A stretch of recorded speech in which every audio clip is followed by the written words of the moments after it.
Baik semuanya, assalamualaikum warahmatullahi wabarakatuh. Halo semuanya, selamat datang kembali di podcast keselamatan kerja kita hari ini. Pagi hari ini bersama saya sendiri, Dava Akmal Farudin.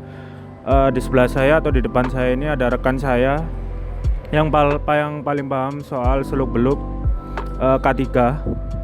Mungkin bisa diperkenalkan, Mas.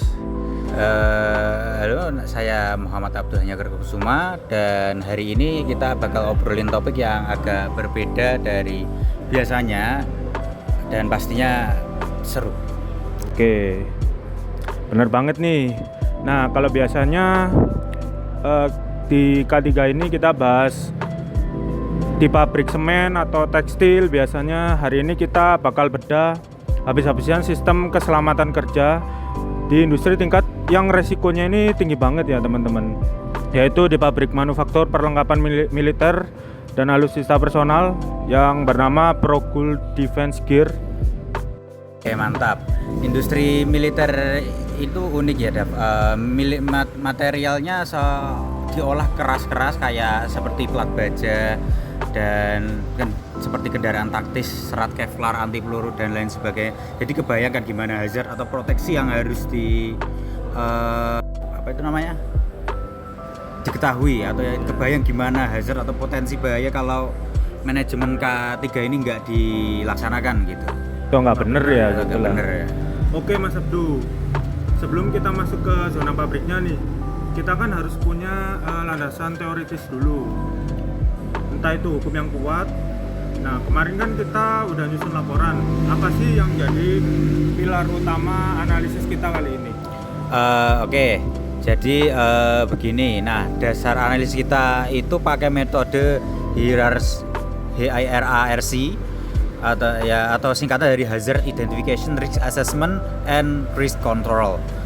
Jadi langkah pertama kita identifikasi dulu nih semua jenis bahaya fisiknya dan ergonomi di pabrik. Terus hitung resikonya lewat matriks, kemungkinan dikali dampak. Baru setelah ketemu angka resikonya kita rancang kontrol, mitigasinya biar resikonya turun ke batas aman lah. Nah, sekarang nih kita masuk ke bagian yang paling seru nih Mas Abdu, zonasi bahaya dan efek kesehatan. Kemarin kita kan membagi area pabrik Progul Defense Gear ini menjadi beberapa zona berdasarkan warna resikonya. Kita mulai dari yang paling ekstrim dulu deh, zona resiko tinggi atau zona merah. Ada apa aja di sana tuh Mas Abdu? Di zona merah yang saya lihat di sana, yang pertama itu jelas ada bagian laser cut dan kelistrikan. Mesin laser cutting di sana dipakai buat memotong material taktis. Hazardnya jelas fisik dan elektrikal. Kalau ada malfungsi atau kelalaian, efeknya juga nggak main-main. Jadi Mas Dav, bisa konsleting listrik, tersetrum secara fatal, luka bakar tingkat tinggi, bahkan memicu kebakaran hebat satu pabrik. Ngeri banget ya Mas Abdu. Terus selain area laser nih, ada area penjahitan kain taktis juga kan. Nah, itu kenapa masuk zona merah juga Mas Abdu? Nah, ini yang sering disepelekan banyak orang. Menjahit kain kondure taktis itu butuh tenaga mekanis yang kenceng lah, karena kain-kainnya kaku banget. Bahayanya campuran antara ergonomi, mekanik, dan fisik. Operator mesin jahit rentan banget, jarinya itu tertusuk jarum mekanis. Matanya lebih cepat lelah, dan karena posisinya duduk terus, otot leher mereka jadi tegang. Oh, bener.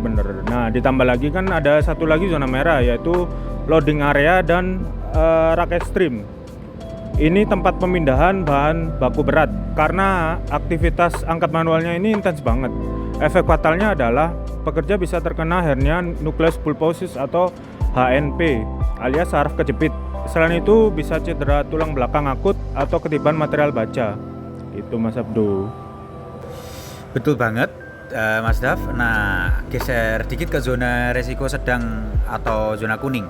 Ada area storage dan packing.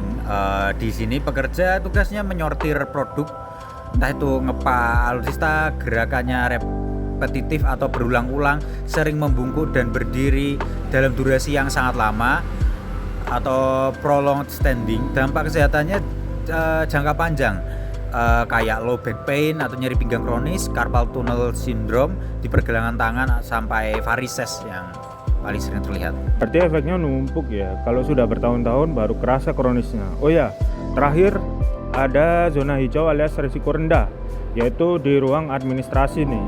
Nah, walaupun risikonya rendah tapi hazard ergonominya tetap ada. Kayak kelelahan visual atau osteonopia karena natap layar komputer terus-menerus, migrain atau leher kaku. Kesimpulan strategisnya adalah kesuksesan K3 di pabrik Progul Defense Gear ini nggak bisa dibebankan ke satu pihak atau cuma mengandalkan masker sama sepatu safety ya. Harus ada kontrol sistemik dari atas sampai bawah biar produktivitas alutsista kita tinggi tapi pekerjaannya tetap pulang ke rumah dengan selamat dan sehat walafiat gitu Mas Abdu. Oke, kayaknya pembahasan kita ini udah padat dan lumayan lengkap banget sesuai dengan isi laporan kita ini. Oke sip, semoga pembahasan podcast kita kali ini dari kelompok 2 bisa memberikan insight atau manfaat buat teman-teman sekalian semua tentang pentingnya aspek K3 dan ergonomi di dunia industri manufaktur pertahanan. Saya izin pamit, Dafang Malfarudin dengan NIM 2021 103 703 11 266 dan teman saya Dan saya Abduh dengan NIM 2022 103 703 113 59. Oke, terima kasih. Kami pamit undur diri. Terima kasih. Wassalamualaikum warahmatullahi wabarakatuh.